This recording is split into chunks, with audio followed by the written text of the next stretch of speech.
Good afternoon and good morning, everybody. My name is Robert Glauser. I'm from Entasis 360. I'm the VP and Chief Privacy Officer.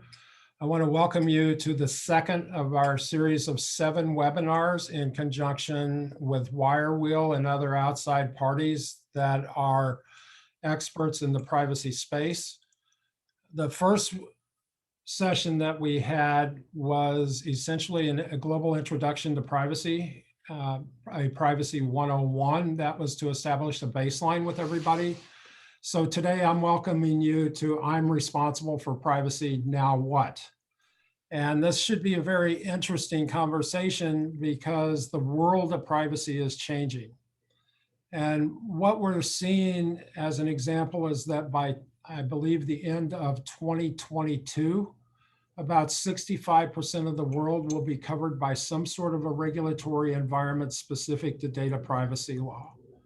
And by the end of 2023, 1 million companies throughout the world are expected to have privacy officers. And again, that's per Gardner. So privacy is growing. It's a great time to be a privacy geek. I started out in privacy in 2003.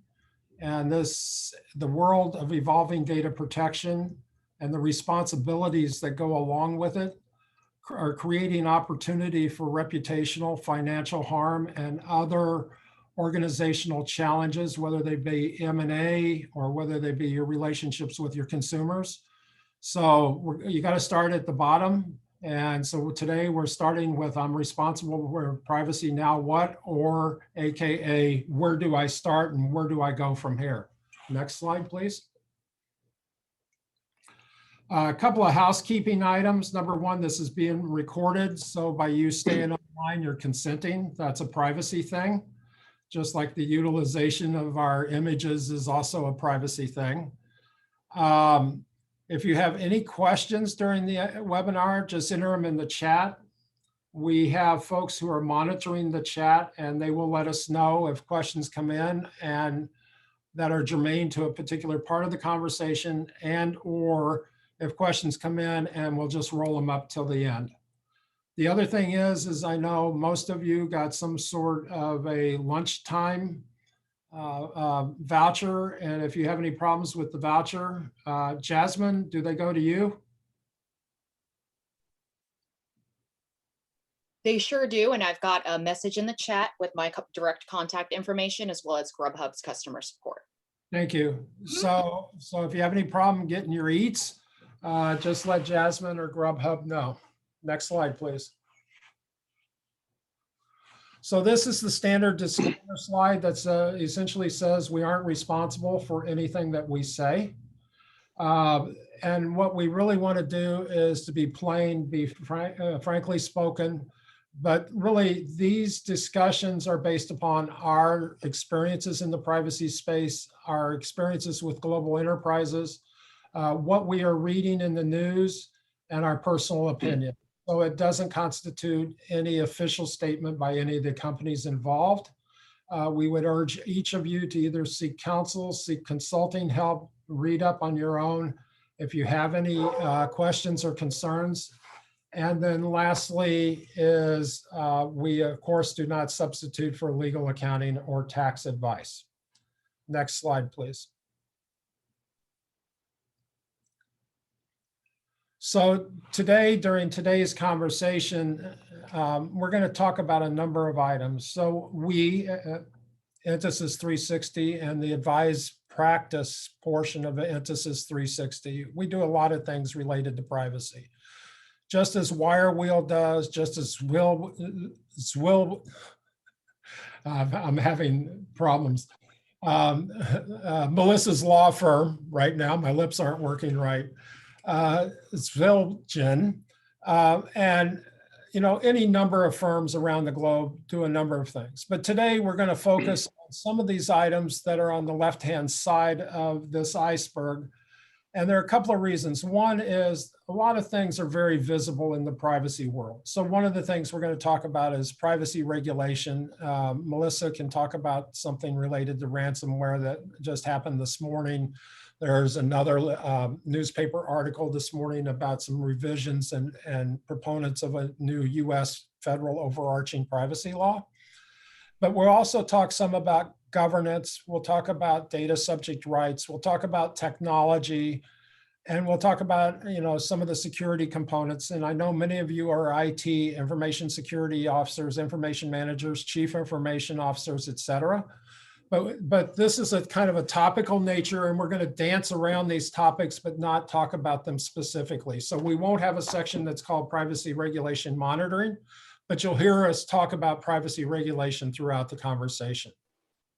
Next slide, please. And the next one. So this is our point where we get to say who we are and what we do. So I'm Robert Glauser. I'm Vice President and Chief Privacy Officer of Entasis 360, more specific, the advise and cyber practice of Entasis. I personally have been involved in privacy since 2003. I suspect, like many of you, I came to privacy by accident. I was a CIO prior to that. And when an organization I was working with got sold off, I was offered the opportunity to be the US Chief Privacy Officer of a multinational. I took that opportunity and I've been in privacy ever since. So I've been in the industry up till 2012 and have been in consulting since 2012. Next slide. Melissa. Hi, everyone. I'm Melissa Malouf. I'm a shareholder at DC-based law firms Wilgen, PLLC. We are a boutique firm that focuses entirely on privacy and security, both proactive counseling, as well as reactive data breach response, and also enforcement defense work. We also have a law enforcement and surveillance practice, an area that's getting increasingly complex. And the firm has been in existence for about 10.5 years now, and we have about 30 lawyers between DC, New York, and California. Thanks. And hi, everybody. I'm Chris Gentner. I'm Chief Solutions Architect at Wirewheel, one of the co-founders. We're a SaaS-based offering that helps companies with privacy compliance, privacy management, and kind of all things around this space. I've been in the privacy space relatively new compared to my other panelists since 2016, but prior to that, I was working in applying machine learning in the legal space. And so the areas around, I'm primarily a technologist, and the areas around how technology can help with compliance and governance has been something I've been working on for many years. Thanks, Chris. Thanks, Melissa. Next slide, please.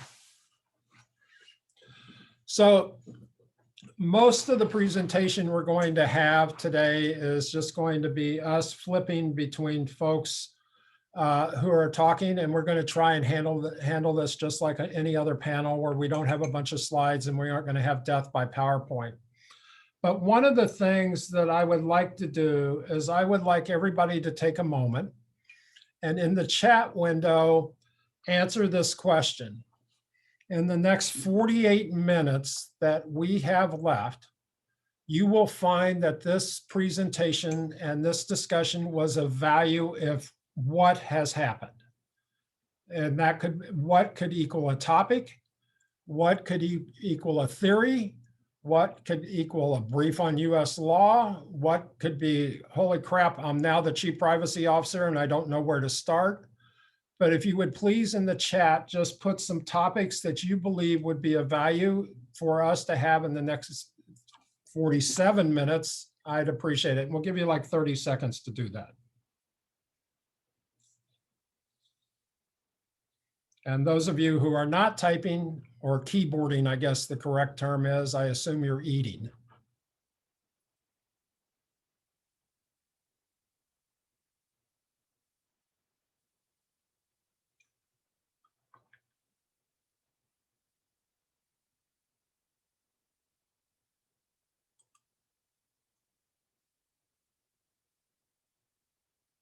Thanks, Brandon.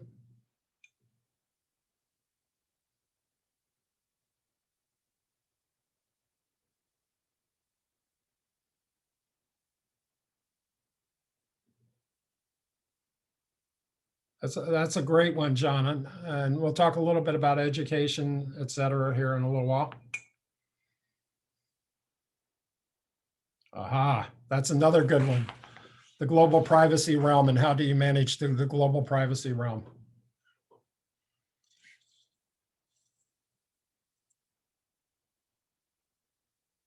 All right, it looks like the rest is on us. So we will work our way through this. So with this said, it's an interesting conundrum how many of us have come to privacy and how many of us ended up in charge or having a significant responsibility for privacy. So one of the first questions that many of us come to is either my organization doesn't care or my organization should care. And we have this thing called privacy, or we don't have this thing called privacy. But why should people care now? And I think, Melissa, I'm going to let you kick it off because there's both reputational and financial harm here. But why do your clients care? You're in the legal space. Why do they come to Zvilgen in order to get your services? What's the driving force? Sure, absolutely. So, I mean, I think one of the really big drivers over the past 5 or so years was, leading up to the GDPR. The GDPR was a comprehensive privacy law. While it impacted Europe, there were many, because of the broad extraterritorial scope of that law, a lot of companies needed for the first time to start really paying attention to privacy and security, as many companies have data that's global. And the fines for the GDPR were also potentially very, very large, up to 4% of annual worldwide turnover for potential violations. After the GDPR, we saw California pass a privacy law, and we have seen, the California AG just last week actually have a press release and issue some information on the California AG's website about the enforcement inquiries that they've been taking. And there are a number of them. And what we've been seeing with our clients is that the California AG has been taking a pretty aggressive and conservative stance on aggressively enforcing and taking a conservative view of what a lot of the statutory provisions mean. Very broad interpretation of what a sale is under the law, really being sticklers for making sure you have every link in the right place on your website, et cetera. And so, all of these things sort of coming together on the legal side, plus you have the Virginia law coming, you have a Colorado privacy law coming, just the increasing patchwork of privacy and security laws is definitely something that, a lot of our clients have started to care about. Now, even possibly more important to that is really the reputational risk that can occur if a company is not handling its data properly. There's a data breach, or if embarrassing information gets out, or if consumers find out that their data is being sold to the highest bidder, that really can become a reputational issue that can make you lose trust of both B2B customers or individual consumers.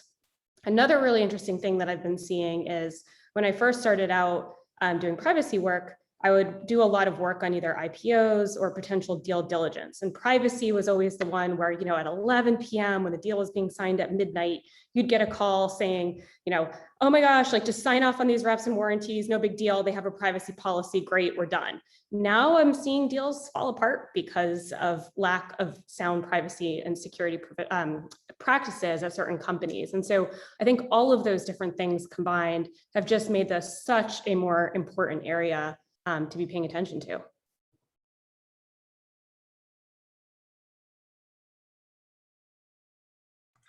I mute myself and that's what happens.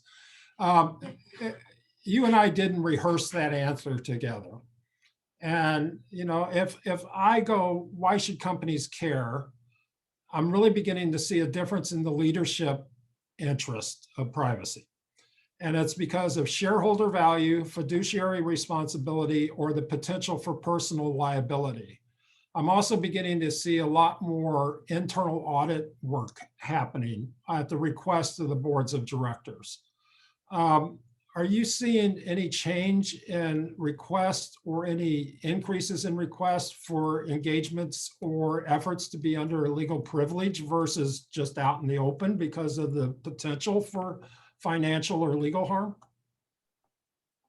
Well, I think when it comes to the proactive work, I mean, of course, companies any advice that we give as lawyers, right, on the proactive side with counseling would be protected by privilege.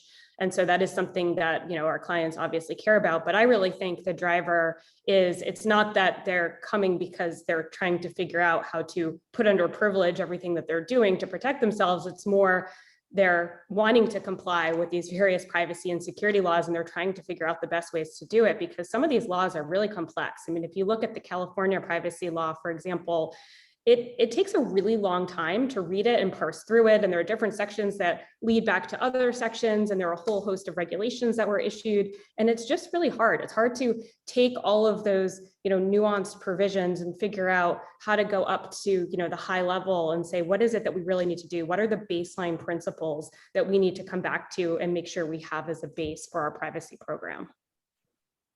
So Chris, I'm going to segue to you here.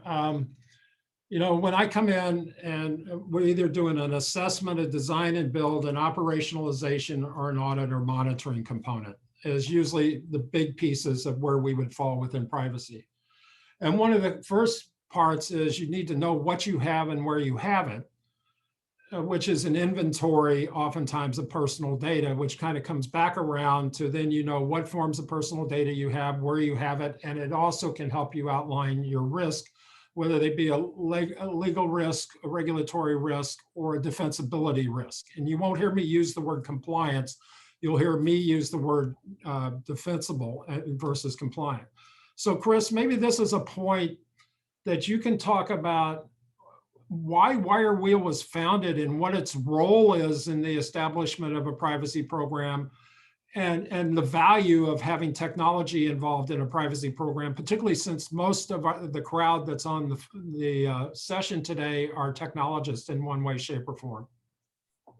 Yeah, sure. The one thing I did want to just echo back in is when Melissa mentioned SAIL, like that's one of the things that we're talking with clients that are new to privacy. That's a word that means different things in the privacy space than it does other places. And they're like, well, we don't sell people's data. Like, well, you don't actually, you might be selling things according to the law, but it doesn't mean you're just handing over things via money. And basically that uncertainty is kind of what WireWheel was founded around. The analogy when we were first starting, I was actually just thinking of this as you mentioned it.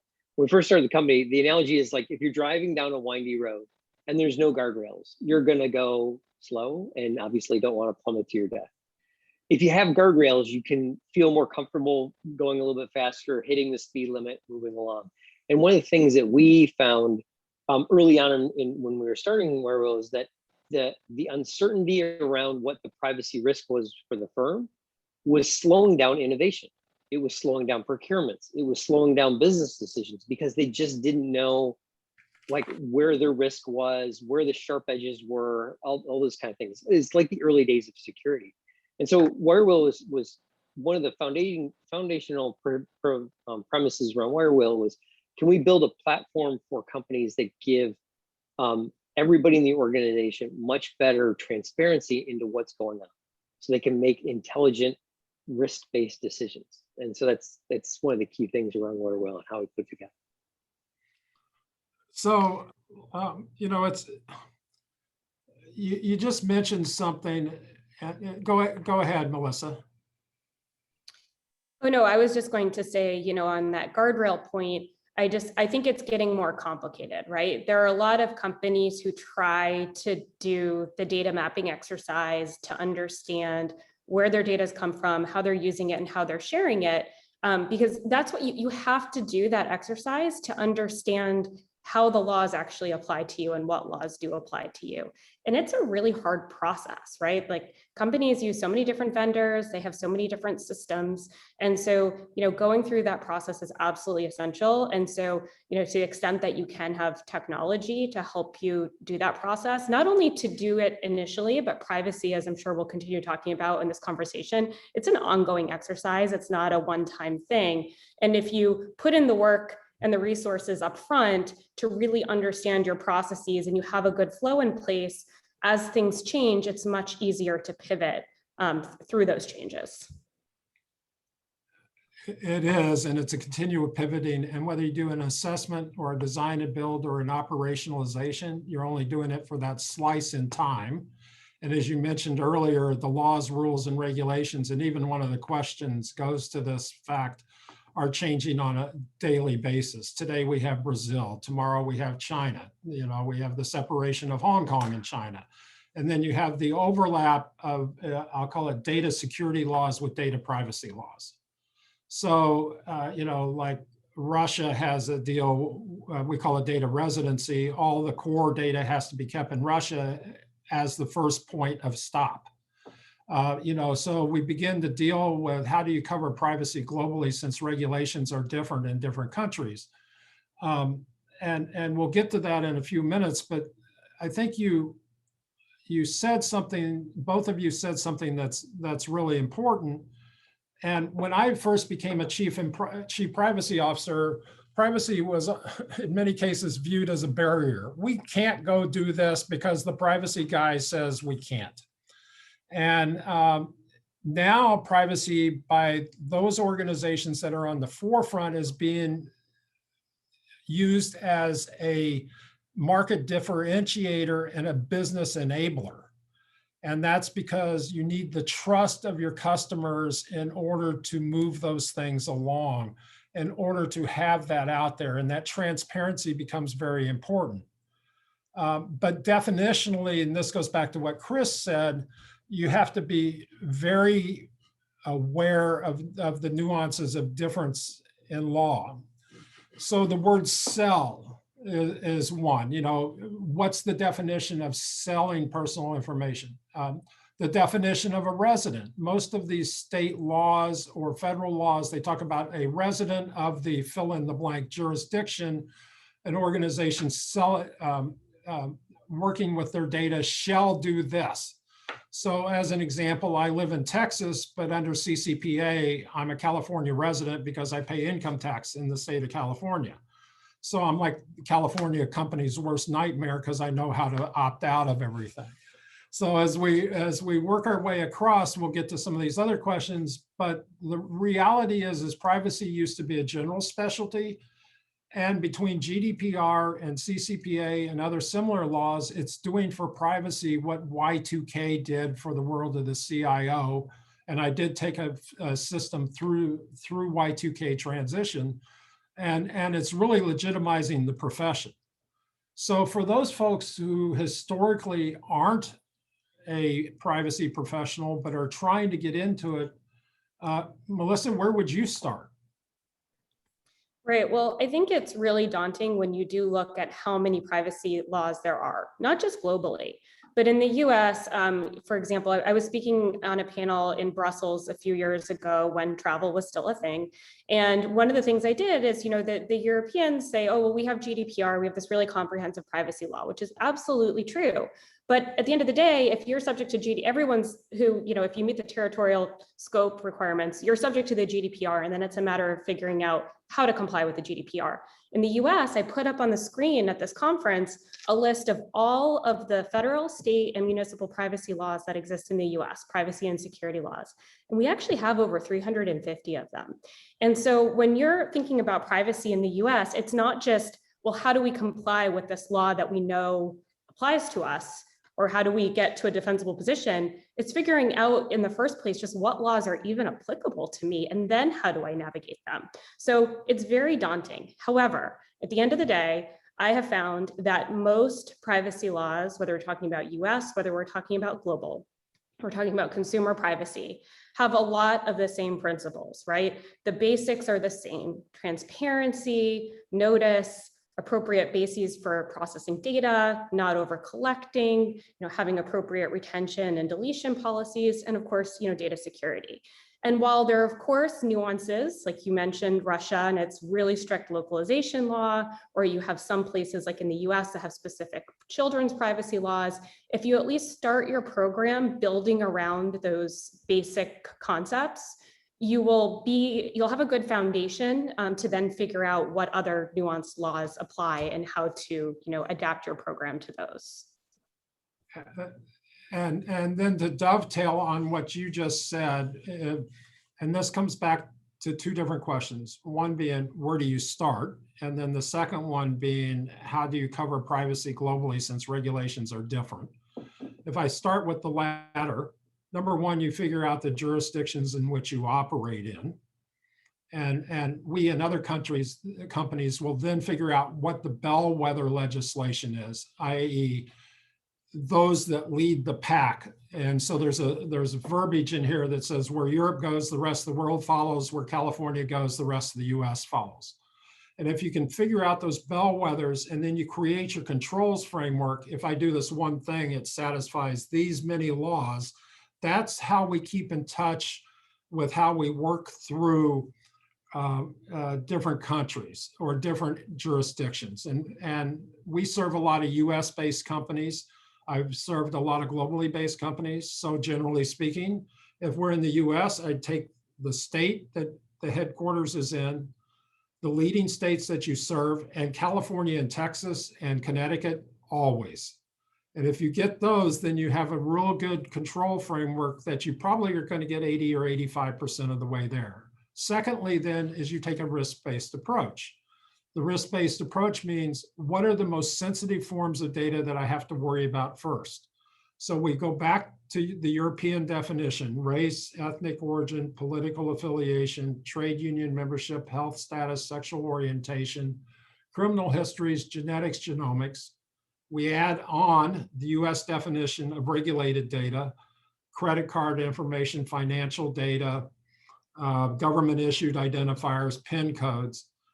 Hey, you gotta, the word is you have to encrypt those. That's just the way it is. And anything else then is a different tier, but those are your most sensitive items. So coming back to the data inventory, the data mapping, first, you do the data inventory. Second, you determine the prioritization. Third, you work with the rules.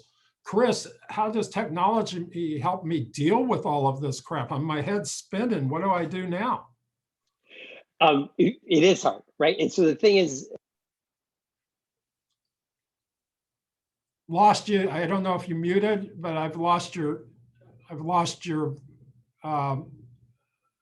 audio.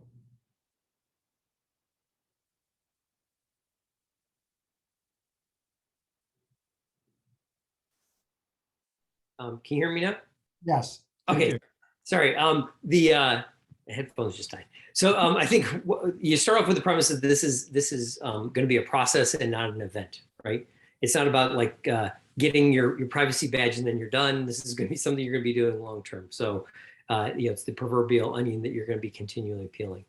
I think the other one is that like you hit on this one is understanding the granularity of the data that you need to start thinking about. When you talk to technologists, often they say, oh, I have to scan data. Great. I just need to know the field level data, right? Like I'm going to just collect a gigantic schema of all the data I'm collecting for a particular business process.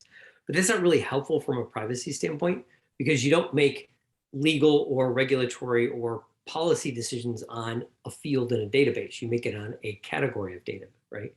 So you have to start thinking about how do you start working with your teams to start identifying those kind of aspects in their applications, right? So you already have requirements documents when you're developing a new business process from a technology standpoint.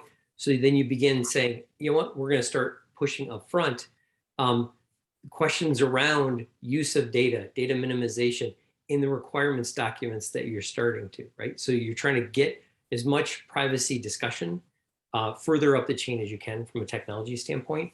And then being able to capture that, because a lot like security, the issue with privacy is you need to have some kind of auditable record, and you need to be able to demonstrate that you're not only doing something, but you're making progress, right? Nobody's going to expect you to be 100% compliant across every regime possible on day one. But if you can demonstrate that you are controlling a process, a lot like a SOC 2 audit, you're controlling a process, you're continually improving on that process, and you have a way to spot discrepancies in that process. That's the big thing. That's one of the keys.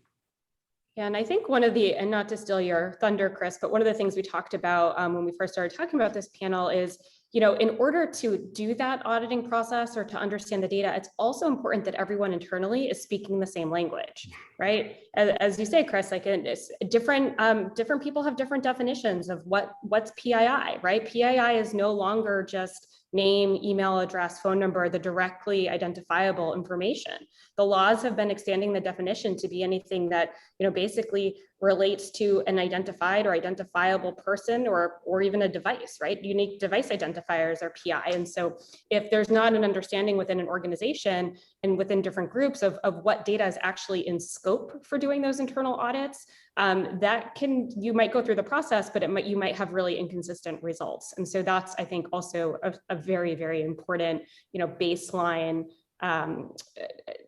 approach to put in place, is to make sure that anyone who's assisting on doing that data mapping or that auditing, even whoever's plugging the information into the technology that's helping, that everyone's on the same page in terms of what those definitions are and what position the company is taking in terms of what's in scope.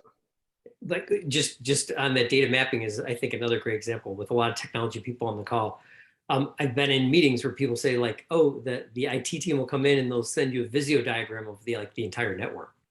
And you're like, well, that's great, but that doesn't really, that's at a level of granularity that isn't very helpful. What you really want to know is it moving across, political borders? Is it going from one company to another company? Is it ever encrypted or unencrypted? It's that level that you need to have from a privacy standpoint for our data mapping, as opposed to like, does this router plug into which port on the next server? And as a matter of fact, Chris, based on what you just said, it's also at the data element level, right? There are data maps that look like the back of a United Airlines magazine. It shows, data originates in London and it lands in San Francisco. And it's just a glump.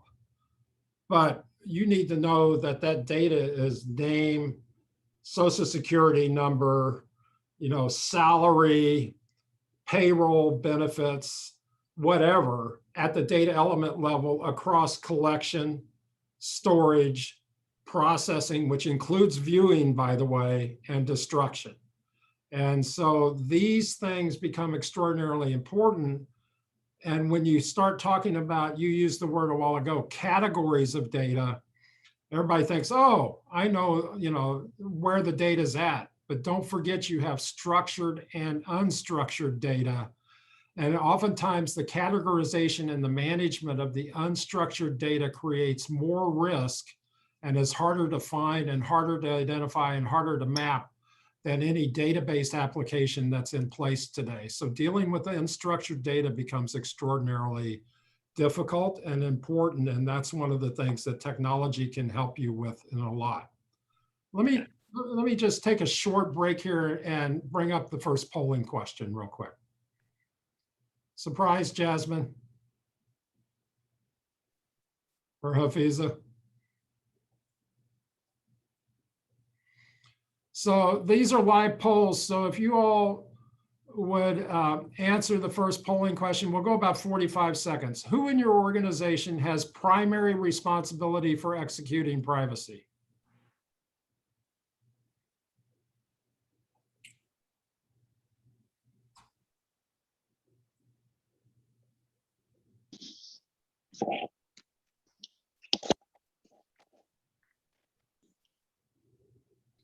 We have about 20 people that haven't responded. Feel free to jump on. Got about 5 seconds left.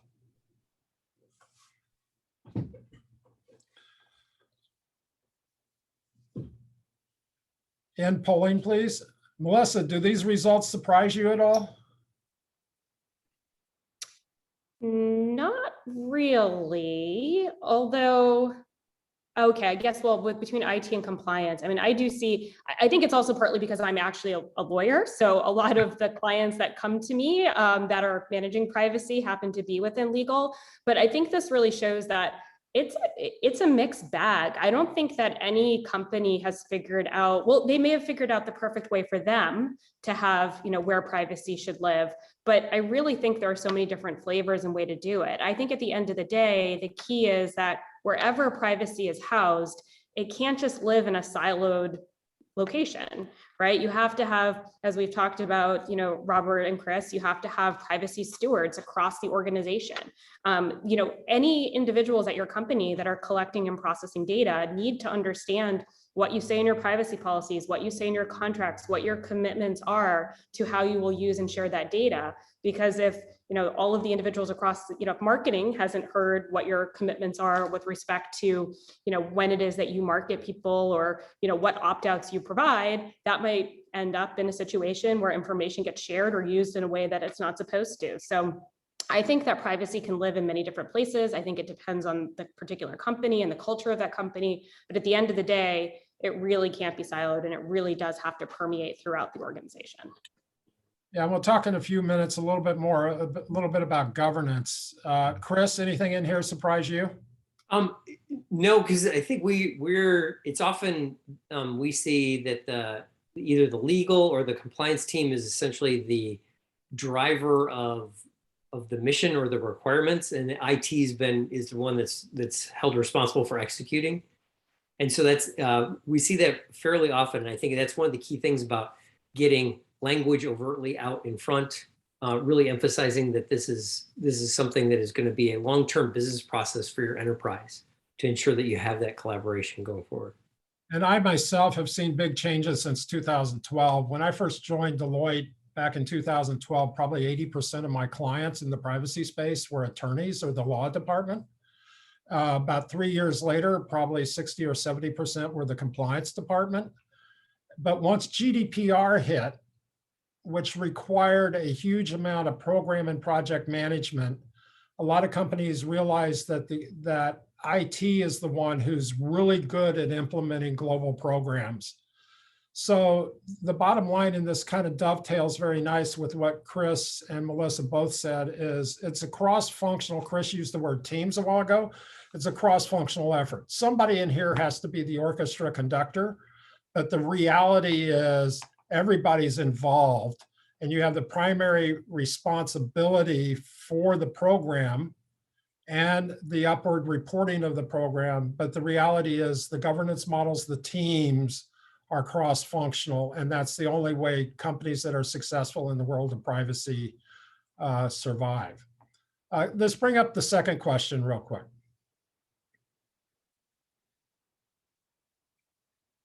So for the attendees, what's your role in privacy? And we'll again give it 30 or 40 seconds.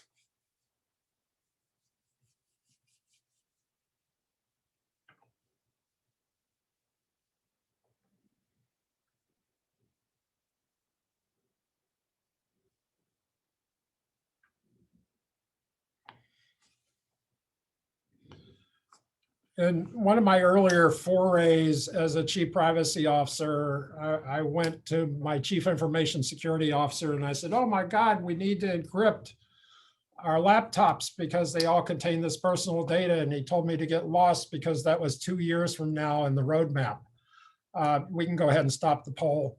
One of the things that's really interesting to me has been the dynamic of the role inside the IT space. And I think almost 100% of the people are on IT who are on this call, because IT has really gone from, if you will, being a sideline in the execution of this regulatory-based program to either being one of these three: interested parties, and I see people crawling out of the woodwork to get involved, stewards for the enterprise, or the lead for the enterprise. And having 31% of you say that you are the enterprise lead, that's a big change from what I first saw in 2012.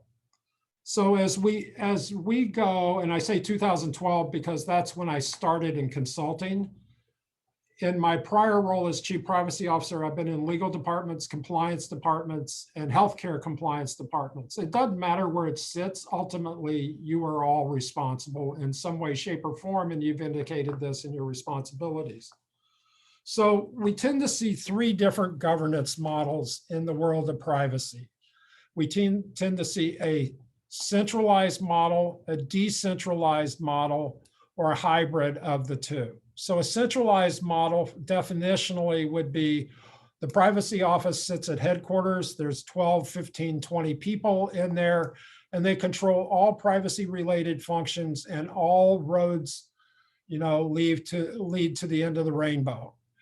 Everybody has to go to the privacy office. Everybody who needs to do anything has to get the privacy office. So that's a centralized model.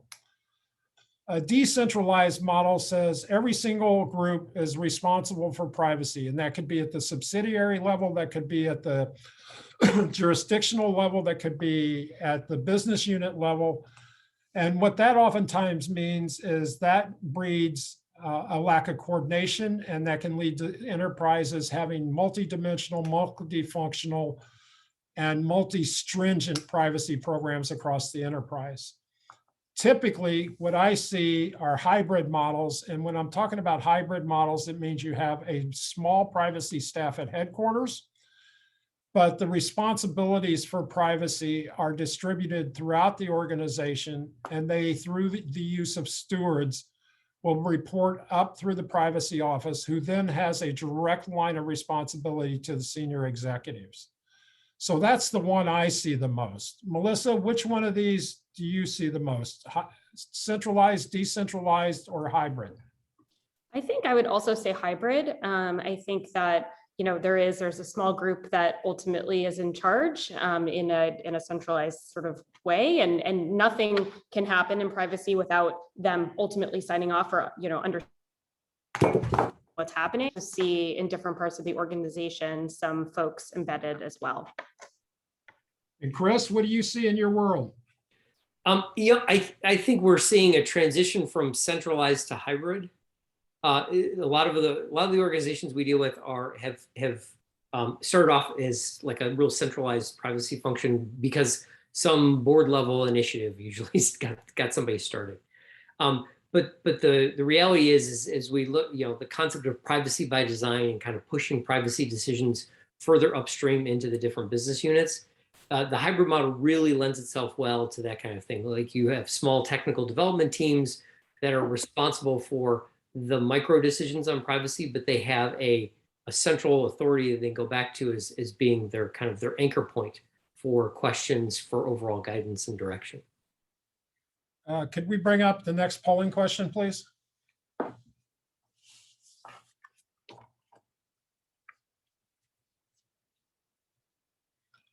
So what governance model do you see in your organization?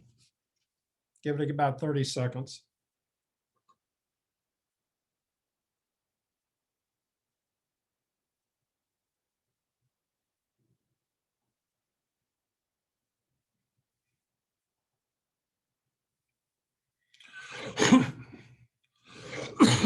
I will say, in my experience, that the smaller the organization, the more centralized the operations tend to be, because smaller organizations tend to have people who do multiple jobs. The more complex the organization, the more hybrid it tends to be. You can end polling. So this is not a surprise to me.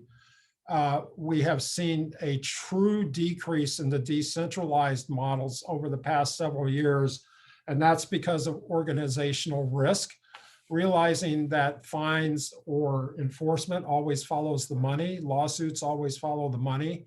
We're really seeing a much different level of responsibility. And so it was asked at the very beginning, how do you cover privacy globally since regulations are different in different countries?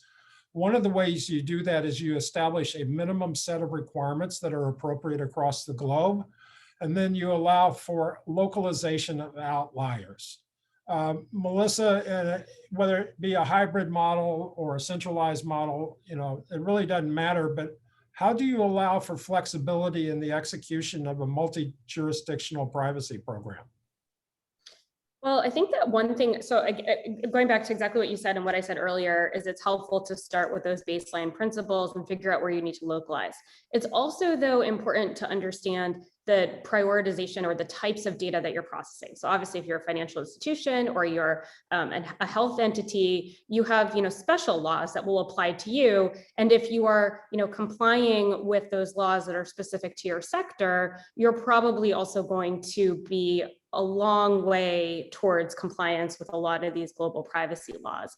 But, I think it's really difficult. I think, at the end of the day, it's really where I see the most risk for companies are, one, are you doing what your privacy policy says you're doing? So is your privacy policy accurate? Or, are you living by it? Because if you don't do something that your privacy policy says you do, that's the fastest way to have a complaint or to have a regulatory investigation or to have a lawsuit.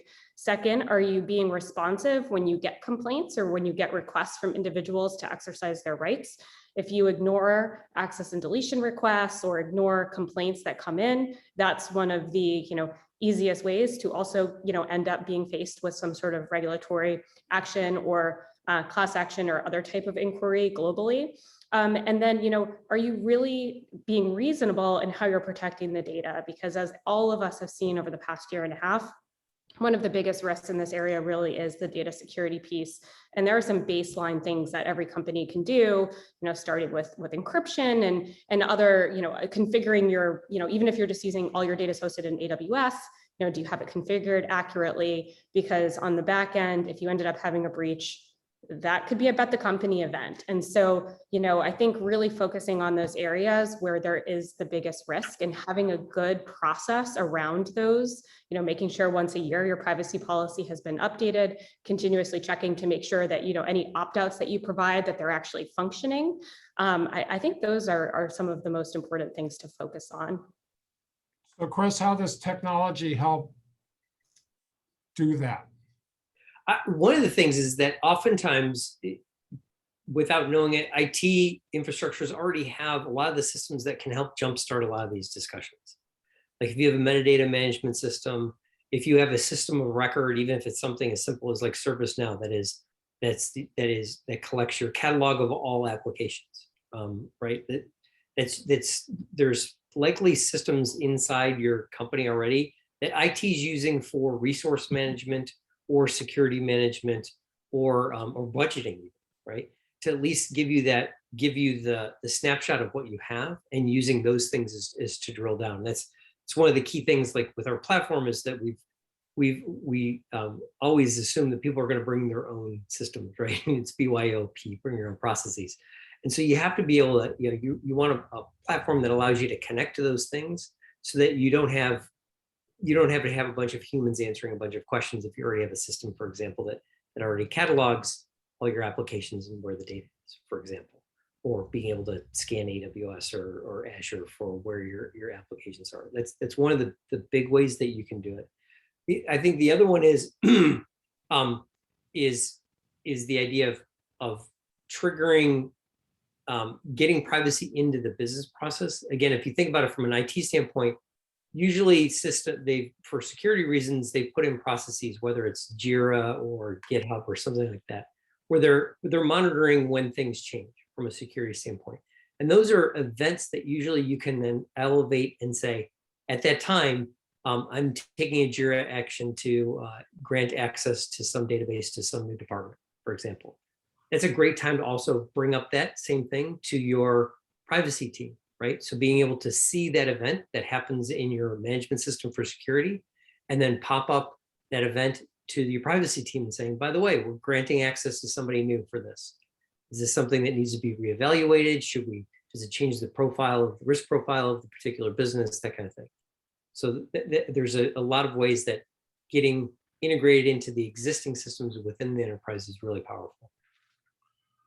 So one of the other questions that has come up are, what are early mistakes that organizations make? And I'll tell you my three that come right off the head for me, and then I'll go around. Number one is they don't appoint a single individual who's the orchestra conductor. Instead, they'll have policies and procedures, but no one's really responsible for overseeing and operationalizing those policies and procedures throughout the organization. And you come back to what Melissa said a while ago about not being able to comply with your own policies and procedures. So not having that single individual who has the multi-group teams, and also then not having a direct line to leadership is one. Number two is privacy is live and it changes on a daily basis. So not managing to the evolving nature of privacy becomes extraordinarily important. And then number three is that you don't have the foundational elements of what I'll call a robust privacy program in place, meaning you don't have data inventories, you don't have a data classification program, you don't have a data destruction program, you allow people access to systems before they've been trained, you don't have role-based access programs. Those are the types of foundational elements of privacy and security that I see where the biggest mistakes are made. Melissa, if I ask you for your top 3 or 4 mistakes that you see organizations make, what would you say? Yeah, so I think it's, I completely agree. One of the biggest ones is doing what you say you're going to do. And if you're not living up to either your privacy policy or other, proactive public statements you make, like we saw a whole host of companies end up getting faced with FTC enforcement actions and other PR risks after saying, oh, 100% secure, we guarantee your security. And then they had a data breach, right?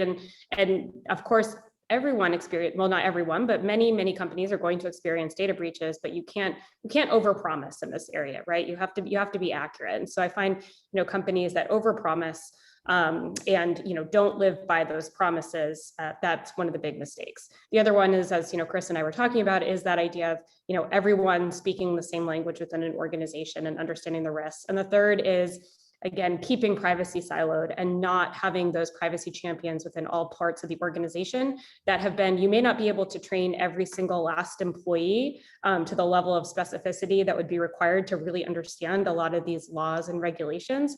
But if you have your champions within different parts of the organization that can help issue spot and can help guide the individuals in different departments and get the questions to the folks that are focused on privacy, that's really going to help you spot issues, sooner rather than later before they, end up blowing up and causing a big legal or PR problem. Great, Chris? So I agree with everything else you two have said. So there's a cheat. The only other one I'd add into is failing to recognize that this is a new part of your business process that's going to be going on long term, right? We have. I'll be candid, we have a lot of companies that we're working with this year who, in the rush for CCPA, just said, oh, my IT team's going to build something that's going to get us check the box, right? They had the check the box mentality. And now they're coming back to us going, wait a minute, we didn't realize that this was going to keep going and that it was going to evolve and that we were going to have to maintain things like data subject access request, over the long term, right? So I think in the rush to just get something done because of perhaps there's some precipitating event in the company, not thinking through this as being, you're building out a capability within the organization that to all these other things we talked about is going to have to evolve and grow and kind of, mature over time. We have like 3.5 minutes left here, and the 3 of us could go on for hours geeking out. And like I said, it's a great time to be a privacy geek. Number one, I want to tell all 3 of us are more than willing to have follow-up questions. We'll make sure that you all have our contact information. We work together, we work in concert, or we certainly align along the same thing, and we're all happy to have any follow-on discussions you might have. I think what I'm going to do at this point is give everybody a chance to wrap up. Realizing, we are time limited. And so there's 4 thoughts that I have that I'll use as my wrap up thoughts. Number 1 is what's good for the goose is good for the gander. And what I mean by that is security and privacy now work more closely together than they ever have before. Privacy needs security and security needs privacy. And what I mean by that is sometimes security can't get something through that needs to be done, but the regulatory requirements of privacy can help you do that. And so that it's good for privacy, and therefore you have a legal requirement to implement a security control. It's good for security. On the other hand, if you as an organization have taken leading practice for protecting intellectual and proprietary data, chances are that's good for privacy. So number one, what's good for the goose is good for the gander. Number two is I live in a world of paranoia. It's not what is, it's what could be. And I would urge all of you to think about things from the what could be perspective as you stand up your programs. And Melissa mentioned what is directly or indirectly identifiable. You need to think about what's indirectly or directly identifiable. And I'll give you an example. I'll ask a company, do you collect same-sex orientation? And they'll say no. And I say, oh, yes, you do. You offer same-sex benefits. And if the benefit group goes in and looks, then you can see that Joe has Mike on his medical plan, and you can make an assumption regarding sexual orientation. So think about what, not necessarily what is, but what could be as a result. And then lastly is you need to take a system approach to privacy. And our next session, we're going to talk about integration of privacy by design into the system development lifecycle. And that's something that I think would be near and dear to many of your hearts. And so, you need to take a system approach, whether it be an administrative system approach or an automated system approach to how you approach privacy. Melissa, some wrap up? I mean, I'd echo all of those. I think those are all great lessons for everyone on this call. And again, just if I can, I know I sound like a broken record at this point, but make sure that you have those privacy champions around your organization that can really help you and make you aware when things are potentially problematic in different parts of the company. That's just so important and really where I see some of the biggest mistakes happen. And then Chris?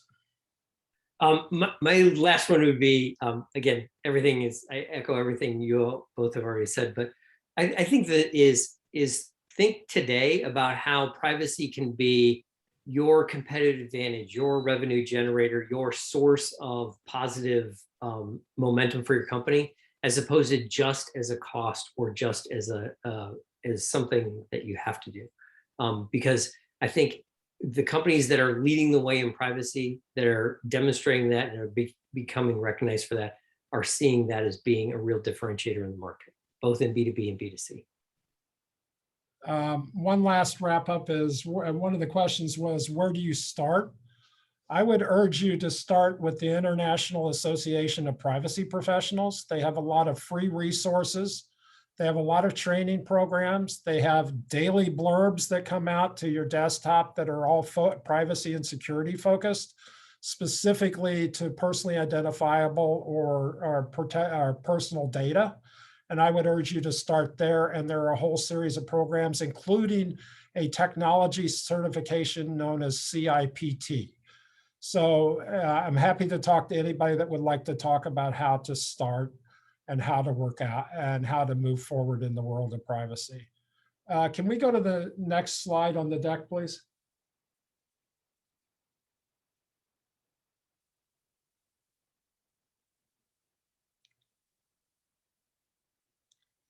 So our webinar series update in August, we're going to talk about data access rights, data subject rights. I'm sorry, I said privacy by designs next month.